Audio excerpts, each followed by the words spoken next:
Genesis 1:26. God made us in his image and his likeness. Okay? Now get this, guys. Remember, this is maybe for somebody's review, but for the rest of us, it might be fresh like it was fresh for me when God gave it all over again. God changed Abram's name and told him who he was. He went from Abram to Abraham. Your name is a part of your identity and your function in life. In Genesis 17, verse 3 through 5, if you have your Bibles, go there. 17, verse 3 through 5. God begins to tell Abram, my covenant is with you, and you should be a father of many nations. No longer you should be called Abram, but your name shall be Abraham. For I have made you a father of many nations. Do you see that? Okay, so you see where God did what? Changed Abraham and Abraham. Okay? And then he goes on to say that no longer you should be, and God changed Abraham's wife's name from Sarah and from Sarai to Sarah. Okay, you see that? I want you to write this down so you remember that God's about changing our name.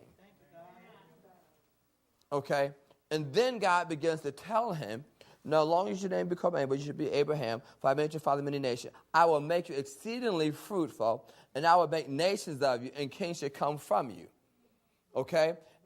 But get this, Abraham and Sarah did not live out their God-given destiny until they first embraced who God said they were. And that's the thing God said he wants us to know. Don't expect for you to live out your God-given destiny. Oh, you can have your destiny, and then there's God-given destiny.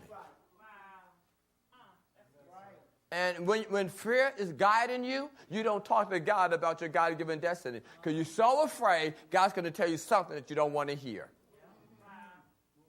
That's why people make decisions independent from God and his word. Because they believe that God's going to tell me and I'm going to do something. I'm going to tell you who's telling you that. The devil. He's lying. Don't go to God. He's going to tell you to go to Australia. Jack, you don't got no money to go to Australia.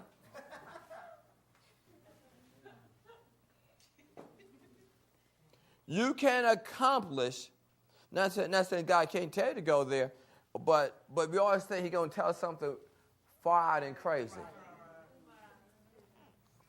You can accomplish, listen to this, you can accomplish much at one level, this is the second thing I want you to know, before you discover your new identity. You can accomplish a whole lot. That's point number 2. You can accomplish a whole lot without discovering your new identity. So before you say, after we say we're looking at our counterparts, we're looking at the world, we're looking at everybody else who's not reading, who's not on fire, who's religious, and they tell you, oh, you just fit in. Dude, I'd rather be around 5 people on fire for God in the storefront church than to be around 55,000 and bust hell wide open. I know that's right. Because I'm just blending. You can accomplish much at one level before you discover your new identity. Jacob was great. Now, Bible example. Jacob. Go with me to Jacob, chapter 28. So you can look at the world. Genesis. I'm sorry, go with me to Jacob. Thank you, Heaven. Go with me to Genesis. Genesis 28.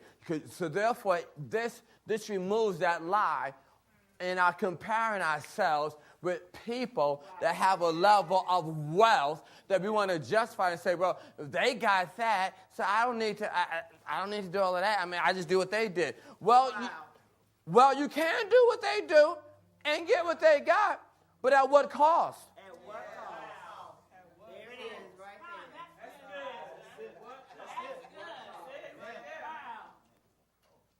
Oh, I can tell you some stories. There are some people who went to school, had different majors, and by the time got to medical place, not medical school, but they graduate work and all, and guess what? Some of the teachers say, okay, if you do me, I'll give you good grades. You don't do me, well, you're on your own. But they knew who they were in God. I know I know preachers who sell out for money. Why? Because I don't want to rub nobody. I just want to look real good. Oh, so what cost that you're gonna that you can be pimped for your level of success? So you can see. So therefore, there's a level of accomplishment you can make apart from God. I've been first there apart from Him.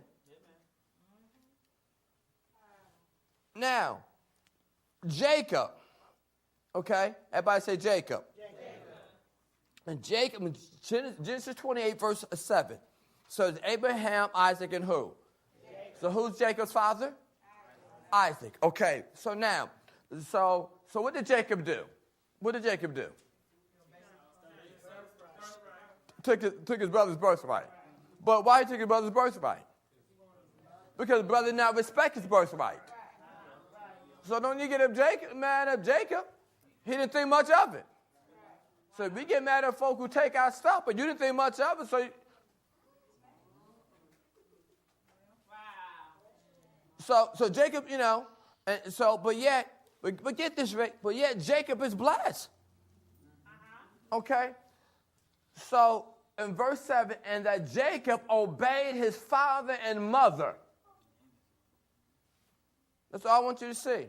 His blessings came as a result of his obedience. Where we feel we had to play, I don't need to obey nobody. Okay. So you get your compliment that you can get it, I promise you. By the time you get there, you look back and say, I wish I'd obeyed those that God put over me. Okay, but that's just the beginning. I just wanted to see, when you see his blessings, he'll obey his mom and dad. Okay? Now, then